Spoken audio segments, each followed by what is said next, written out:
सभी से good morning. और मेरे खुशबू यादव अधिक गीत के चैनल पर सभी का स्वागत है।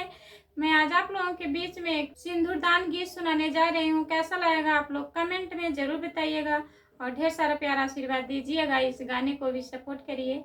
आगे लगन आ रही है तो आप लोग प्लीज सुनिएगा।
दोस्तों कमेंट में आप लोग जरूर बताइएगा।